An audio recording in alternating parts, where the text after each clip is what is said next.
থেকে পেয়েছি যে এখনই প্রাইমারি ইন্টারভিউ দিয়ে বেরিয়ে এলো।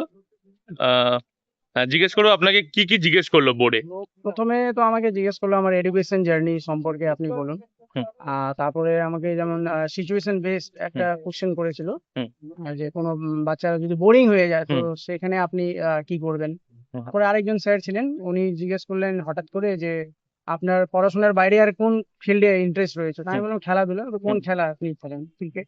তো আপনি তার তার জন্য কি কি ব্যবস্থা করবেন, সেগুলো জিজ্ঞেস করেছিল। তারপরে আমাকে বললো যে আপনি একটা ডেমো দিন 520 পিসের উপরে। আচ্ছা। তো আমি যখনই দেওয়া শুরু করলাম হঠাৎ করে আবার চেঞ্জ করে দিল, বললো আপনি কনজাংশন পড়ান। তো সেটা পড়ালাম। তারপরে আমাকে আরো প্রশ্ন ধরলো, মানে আপনার এডুকেশন সাবজেক্ট থেকে ধরলো। তারপরে জেনারেল 2-4টা কোশ্চেন এগুলো করেছে। আচ্ছা, ঠিক আছে। আপনার সাবজেক্ট কি ছিল আমার গ্র্যাজুয়েশন? ইংলিশ ছিল। আচ্ছা, ইংলিশ থেকে কোনো নোবেল বা কিছু জিজ্ঞেস করেছে? না, সেগুলো ধরেনি, কিন্তু গ্রামারের দুটো ডেমো আর কি ওনারা দিয়েছে।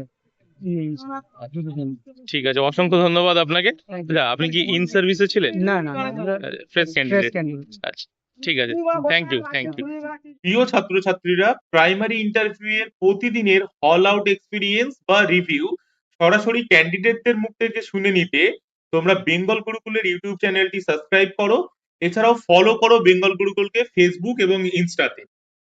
তাছাড়াও একদমই প্রাইমারির জন্য ডেডিকেটেড বেঙ্গল গুরুকুলের হোয়াটসঅ্যাপ গ্রুপটি তোমরা জয়েন করার জন্য লিংক পেয়ে যাবে এই ভিডিওর ডেসক্রিপশনে এবং কমেন্টে। তাই লিংকে ক্লিক করে তোমরা হোয়াটসঅ্যাপ গ্রুপটি জয়েন করো, যাতে প্রাইমারি রিলেটেড সমস্ত তথ্য সম্বন্ধে তোমরা আপ টু ডেট থাকতে পারো। হ্যাঁ ম্যাডাম, আপনার ইন্টারভিউ ছিল প্রাইমারির, আপনাকে কি কি জিজ্ঞেস করলো ভেতরে একটু বলেন। প্রথমে ভেতরে গিয়েই আমাকে জিজ্ঞেস করা হলো নিজের সম্পর্কে কিছু তো নিজের সম্পর্কে বললাম। হুম। তারপরে আমি শিলিগুড়ি কলেজ থেকে গ্রাজুয়েশন করেছি, তো যখন ওটা বললাম তো আমাকে বললো শিলিগুড়ি কলেজের পাশে কোন কলেজ আছে। তো বললাম সূর্যসেন কলেজ। হুম। তো বললো সূর্যসেন কলেজ মানে কি নামে ওটা কেন মানে এরকম নাম হয়েছে। তো বললাম মাস্টারদা সূর্য সেনের নামে রাখা হয়েছে। তখন বললো মাস্টারদা সূর্য সেন কেন, একটা জায়গা আছে জড়িত, কিসের জন্য বিখ্যাত। হুম। তো ওই মুহূর্তে আমার ওটা মনে পড়েনি, তো বললাম। তারপরে আমাকে একটা ডেমো দিতে বললো। বললো যে ক্লাস 5-এর একটা ইংরেজি পোয়েম করা।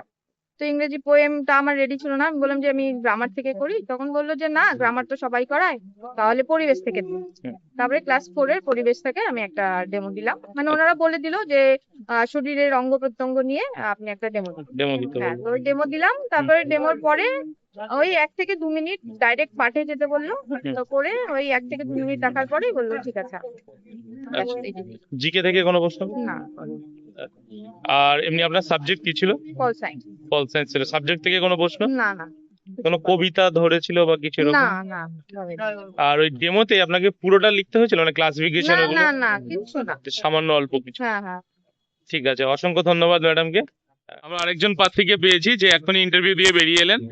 জিজ্ঞেস করবো আপনার টেবিল নাম্বার কত ছিল? স্যার আমার টেবিল নাম্বার ছিল 5।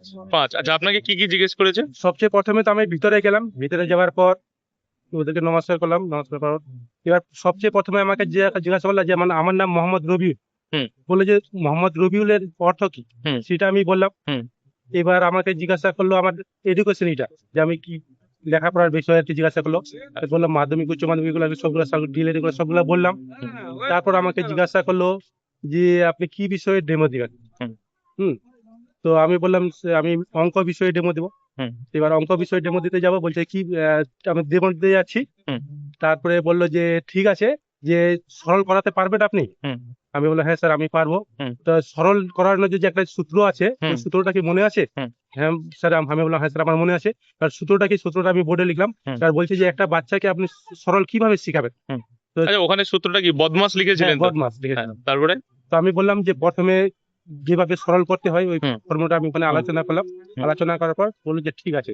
হুম। তারপরে আমি বসলাম, বসার পর আমাকে কিছু প্রশ্ন জিজ্ঞাসা করলো। প্রশ্ন জিজ্ঞাসা করলে একটা ত্রিভুজ আকৃতি ছিল, বললো যেটা দেখতে কেমন, এটা কি এটা? হুম। আমি বললাম স্যার এটা তো ত্রিভুজ। বলছে এটা ত্রিভুজ কোন ত্রিভুজের মধ্যে পড়ে? তো আমি বললাম এটা সমদ্বিবাহু ত্রিভুজের মধ্যে পড়ে। এবার সমদ্বিবাহু ত্রিভুজের বিপরীত বাহুগুলো আর কি সমান হয়, সেটা জিজ্ঞাসা করলো। তারপরে বললো যে একটা বাচ্চাকে, ছোট বাচ্চাকে বড়দের সম্মান করতে কিভাবে শেখাবেন, সেটা আর কি জিজ্ঞাসা করেছিল আর কি। আচ্ছা আচ্ছা। আর কোনো আপনাকে সাবজেক্ট কি ছিল আপনার? স্যার আমার সাবজেক্ট হলো ইতিহাস। ইতিহাস ছিল। এই সাবজেক্ট থেকে কিছু জিজ্ঞেস করেছে? না, ইতিহাস বিষয়ে আমাকে কিছু জিজ্ঞাসা করেন। আচ্ছা, ঠিক আছে। আপনার অসংখ্য ধন্যবাদ স্যারকে। আর যাতে আপনার মানে এই যে ইন্টারভিউ এতে আপনি সফল হন সেটাই বেঙ্গল গুরুকুল আশা করে।